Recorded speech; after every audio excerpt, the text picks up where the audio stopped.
Você ou seu cliente recebeu a citação de uma execução fiscal, bateu aquele medo, aquele desespero, não sabe o que fazer?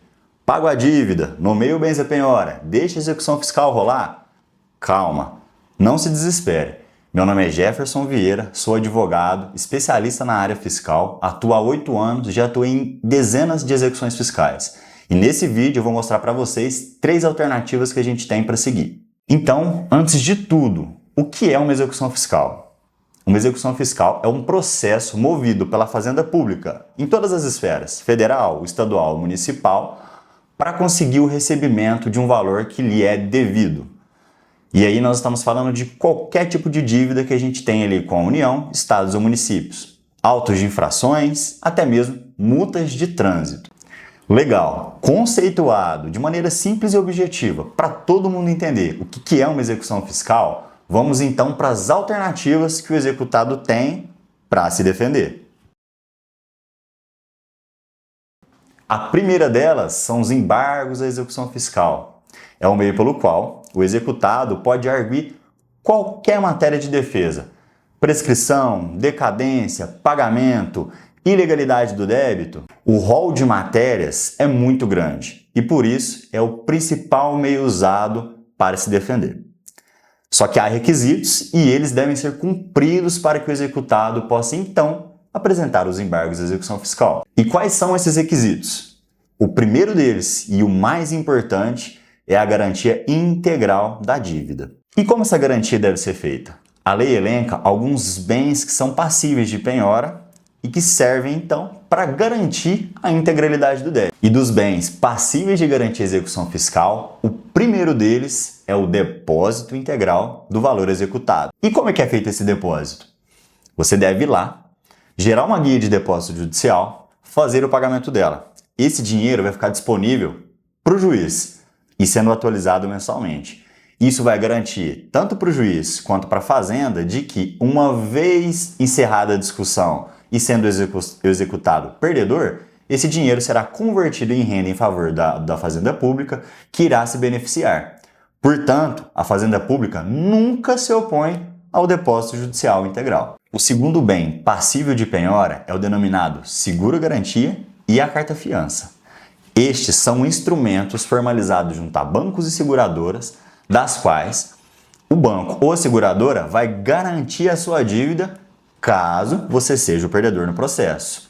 Isso dá um conforto, uma estabilidade para a Fazenda Pública aceitar a sua garantia e o juiz aceitá-la também, fazendo a intimação para você poder apresentar os embargos. Esses dois são os principais e, na prática, são os mais utilizados. Depois disso, a lei elenca vários outros bens que são passíveis de garantia, porém, dada a sua iliquidez, não são tão utilizados e aceitos tanto pelo juiz quanto pela Fazenda. O segundo requisito é o prazo. Muita atenção! Prazo de embargos à execução fiscal é prazo peremptório. Meu Deus, e o que isso quer dizer? Significa que, transcorrido o prazo, o executado, mesmo garantindo a execução fiscal, não poderá mais apresentar os embargos à execução fiscal. É o pior cenário de todos. Então, muita atenção. Uma vez garantido e tendo o juiz aceito a garantia, inicia-se o prazo de contagem de 30 dias para apresentação dos embargos à execução fiscal. E um detalhe muito importante, cerejinha do bolo, pulo do gato. O prazo é contado em dias úteis. Muito embora a Lei de Execução Fiscal, a Lei 6830 de 80, estabeleça ali a contagem do prazo, a regra deve ser estabelecida e utilizada pelo Código de Processo Civil. E por quê? Porque a lei de execução fiscal, não prevê a metodologia de contagem. Ela apenas faz referência ao prazo, que é de 30 dias. Então, recapitulando, para não esquecer, garantiu, o juiz aceitou, a partir dali, 30 dias úteis para apresentar os embargos à execução fiscal. E aí, inicia-se o processo, onde você pode arguir qualquer matéria de defesa, pedir perícia técnica, perícia contábil, explorar todas as possibilidades de defesa. E a segunda opção que o executado tem é a exceção de pré-executividade. muito utilizada por todos os executados. E por que ela é muito utilizada? Por um simples motivo. Diferente dos embargos de execução fiscal, que a lei determina a garantia do juízo, na exceção de pré-executividade não precisa. Ou seja, o executado, que por vezes já se encontra numa situação financeira desfavorável, com dificuldade de pagar os tributos, colaboradores, ele não vai precisar tirar do seu caixa, comprometer seu caixa que poderia estar utilizando em investimentos, em infraestrutura, para o crescimento da empresa, para garantir esse débito. Porém, por ela ser gratuita e ter um rito muito mais simples, muito mais simplificado, existem alguns requisitos. E o requisito principal é que, na sessão de pré-executividade, não há dilação probatória. E Jefferson, o que é a dilação probatória? Muito simples. Dilação probatória é aquilo que o advogado requer para explorar a sua argumentação. É a análise de livros fiscais, a análise daquela documentação que a empresa apresenta todos os meses para o fisco, a análise da própria legislação. Afinal de contas, isso demanda do juiz e da Fazenda Pública um trabalho muito mais extenso, muito mais aprofundado. E a exceção de pré-executividade não é um meio adequado para tanto. E para isso, as matérias que você pode levantar numa exceção de pré-executividade são mais restritas. Estão vinculadas a, por exemplo, prescrição, decadência, pagamento do débito. E por que tudo isso? Tudo isso é reconhecível de ofício pelo juiz. O juiz pode olhar e entender que aquele débito já está decaído, prescrito ou simplesmente já está pago. Sendo tudo isso de simples verificação, não demandando uma dilação probatória dos elementos que o advogado vai levar, é aceita a exceção de pré-executividade. Vale reforçar que a exceção de pré-executividade não encontra amparo legal. Ela é criação jurisprudencial. Ela foi simulada pelo STJ na súmula 393. Então, muita atenção no momento da elaboração da minuta, pois isso deve ser informado. Você deve se valer da súmula 393 do STJ para poder apresentar a sua petição. Essa, diferente dos embargos de execução fiscal e da exceção de pré-executividade, não depende de uma execução fiscal ajuizada para sua apresentação. E de qual meio nós estamos falando? Nós estamos falando da ação anulatória. E o próprio nome já meio que deduz o que é esse tipo de ação. É a ação pela qual o contribuinte vai usar para anular aquele débito que está sendo exigido. E já que o objetivo dessa ação é anular um débito, subentende-se que esse débito deve ser pré-existente. Ou seja, já que o objetivo dessa ação é a anulação de um débito, o contribuinte deve se ater a um débito em específico, ainda que esse débito não tenha sido executado em execução fiscal.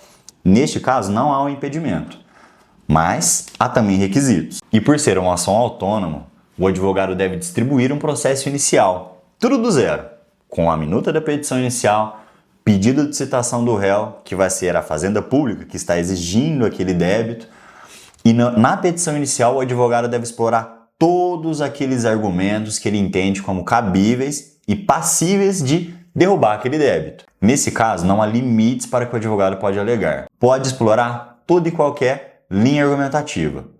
E importante, juntar todas as provas, para que não perca o prazo de o fazê-lo. Agora que você já conhece esses 3 meios de defesa, vamos entender os benefícios, vantagens e desvantagens de cada um deles. Como falado, a exceção de pré-executividade é gratuita. Ótimo, melhor cenário possível. Porém, as matérias que podem ser levadas ao conhecimento do juiz para derrubar aquele débito fiscal são extremamente limitadas. Como já falamos, são só aquelas matérias que são conhecíveis de ofício e não demandam dilação probatória. Prescrição, decadência, pagamento do débito. Ótimo, melhor cenário. Porém, se esses requisitos não estiverem cumpridos, o executado não pode se valer da exceção de pré-executividade. Por outro lado, para que não fique desamparado e não possa levar ao juiz aqueles argumentos que seriam capazes de desconstituir o débito, o contribuinte também pode se valer dos embargos de execução fiscal. Porém, como desvantagem, há a necessidade de garantia integral do juízo, como falamos, seja por dinheiro, carta fiança seguro garantia ou demais bens que não são muito aceitos pela Fazenda Pública. E uma ressalva muito importante: todos os bens que a gente apresenta como garantia devem ser aceitos, tanto pela fazenda quanto pelo juiz. Jefferson, e se a fazenda não aceitar? Tudo bem, o juiz não está vinculado à decisão da fazenda. O juiz pode decidir em sentido contrário àquilo que foi manifestado pela fazenda pública. E isso, para os contribuintes, é muito bom, porque a fazenda tende a ser bem mais rígida e rigorosa na aceitação das garantias, por um motivo muito simples. Ela vai sempre buscar bens líquidos, fáceis de execução e que vão, de alguma maneira, garantir o recebimento do crédito, caso, ao final da discussão, a fazenda reste vencedora e o contribuinte perca. E por fim, e tão importante quanto as outras, temos também a ação anulatória. Aqui não há necessidade de garantia do juízo e a matéria passiva de discussão é altamente ampla, tal como nos embargos de execução fiscal. E aí, o cuidado importante que o advogado deve ter é sempre fazer um pedido de tutela para pedir a suspensão da exigibilidade do débito. Jefferson, o que é isso? A Fazenda Pública não vai poder pedir para o juiz penhorar contas bancárias, bens, e isso dará uma tranquilidade muito grande para o contribuinte. Vale reforçar que o pedido de suspensão do débito vale também nos embargos de execução fiscal e na exceção de pré-executividade, com o detalhe de que nos embargos à execução fiscal que foram apresentados mediante a garantia por depósito, o depósito por si só já suspende a exigibilidade do débito. Novamente, isso dá uma tranquilidade muito boa para o contribuinte, pois ele sabe que durante todo aquele processo o fisco não poderá mais tentar receber ou fazer a constrição de bens. E aí, conhecendo os detalhes desses meios de defesa, vamos agora entender aqueles erros práticos e muito comuns na prática da advocacia tributária. O primeiro deles, e inaceitável, é a apresentação da exceção de pré-executividade sem a instrução. Poxa, não há alternativa. O juiz vai olhar e de cara vai indeferir a petição. Lembre-se, exceção de pré-executividade deve necessariamente ser instruída com todas as provas. Por exemplo, uma prova de prescrição, decadência, de pagamento. O contribuinte pagou o débito? Legal. Na exceção de pré-executividade, o primeiro documento a ser juntado deve, obrigatoriamente, ser os comprovantes de pagamento. E dica valiosa de quem já atuou muito na prática e viu muito isso acontecer. Se possível, coloque o comprovante de pagamento nos autos da petição, junto ao texto. Faça referência, facilite o trabalho do juiz, pois se ele pegar uma exceção de pré-executividade toda amarrada, com várias referências a comprovante de pagamento que estão anexados, vai dificultar a vida do juiz. E o que a gente mais quer é que o juiz tenha segurança e facilidade na hora de decidir. Então, muito importante.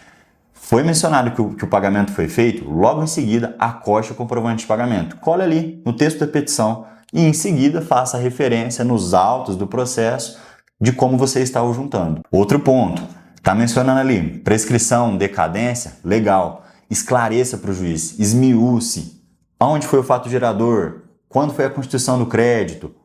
Quando foi distribuída a execução fiscal? Explore todo aquele ambiente no texto da petição.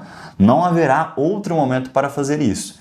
Se o juiz bater o olho e entender que a prova não está pré-constituída, que vai demandar dilação probatória, não há outro caminho. A sua petição vai ser indeferida e o executado vai correr o risco da constrição patrimonial. E o que isso quer dizer? A execução fiscal vai continuar no seu fluxo, o juiz vai determinar a penhora e a constrição de bens. Que bom que você chegou até aqui. E aí, o conteúdo foi útil para você? Te ajudou? Ficou alguma dúvida? Se ficou dúvida, deixa aqui no comentário, vou responder pontualmente cada um de vocês. Segue a gente lá no Instagram, vou responder todas as dúvidas também. Não se esqueça de se inscrever no canal e deixar um like, isso nos ajuda demais. Muito obrigado e até a próxima.